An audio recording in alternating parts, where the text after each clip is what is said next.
I want to start by asking everyone in the audience here a question. How many of you are completely comfortable with calling yourselves a leader?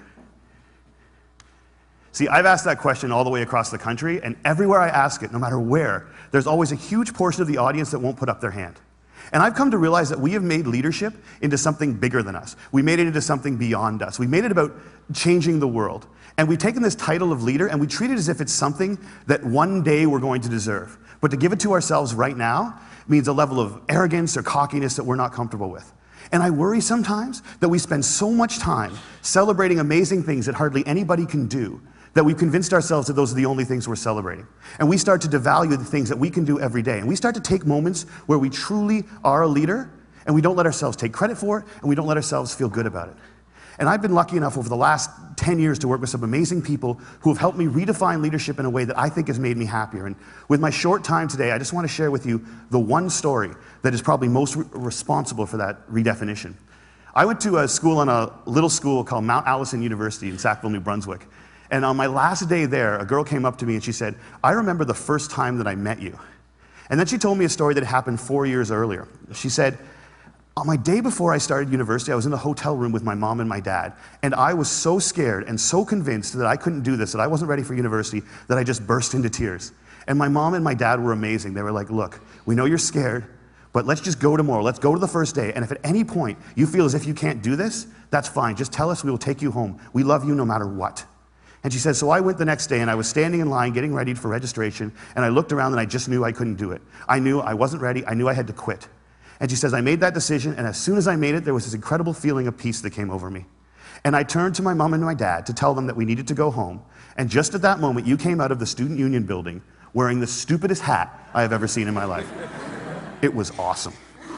And you had a big sign promoting Shinorama, which is Students Fighting Cystic Fibrosis, a charity I've worked with for years. And you had a bucket full of lollipops. And you were walking along and you were handing the lollipops out to people in line and talking about Shinorama. And all of a sudden, you got to me and you just stopped and you stared. It was creepy. This girl right here knows exactly what I'm talking about. And then you looked at the guy next to me and you smiled and you reached in your bucket, you pulled out a lollipop and you held it out to him. And you said, you need to give a lollipop to the beautiful woman standing next to you. And she said, I have never seen anyone get more embarrassed faster in my life. He turned beet red, and he wouldn't even look at me. He just kind of held the lollipop out like this. And I felt so bad for this dude that I took the lollipop. And as soon as I did, you got this incredibly severe look on your face, and you looked at my mom and my dad, and you said, look at that. Look at that. First day away from home, and already she's taking candy from a stranger. And she said everybody lost it. 20 feet in every direction, everyone started to howl. And I know this is cheesy, and I don't know why I'm telling you this. But in that moment when everyone was laughing, I knew that I shouldn't quit. I knew that I was where I was supposed to be, and I knew that I was home. And I haven't spoken to you once in the 4 years since that day, but I heard that you were leaving. And I had to come up and tell you that you've been an incredibly important person in my life, and I'm gonna miss you. Good luck. And she walks away, and I'm flattened. And she gets about 6 feet away, she turns around and smiles and goes, you should probably know this too. I'm still dating that guy 4 years later. A year and a half after I moved to Toronto, I got an invitation to their wedding.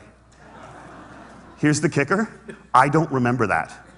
I have no recollection of that moment, and I've searched my memory banks because that is funny, and I should remember doing it, and I don't remember it. And that was such an eye-opening, transformative moment for me to think that maybe the biggest impact I'd ever had on anyone's life, a moment that had a woman walk up to a stranger 4 years later and say, you've been an incredibly important person in my life, was a moment that I didn't even remember. How many of you guys have a lollipop moment, a moment where someone said something or did something that you feel fundamentally made your life better?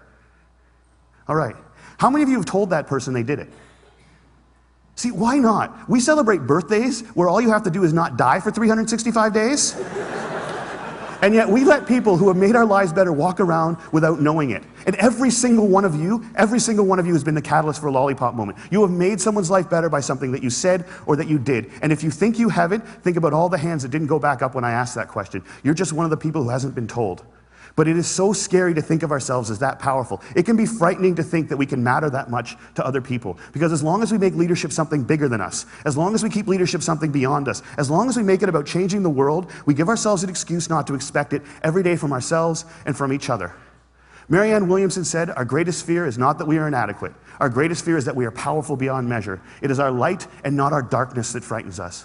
And my call to action today is that we need to get over that. We need to get over our fear of how extraordinarily powerful we can be in each other's lives. We need to get over it so we can move beyond it. And our little brothers and our little sisters, and one day our kids, or our kids right now, can watch us start to value the impact we can have on each other's lives more than money and power and titles and influence. We need to redefine leadership as being about lollipop moments. How many of them we create, how many of them we acknowledge, how many of them we pay forward, and how many of them we say thank you for.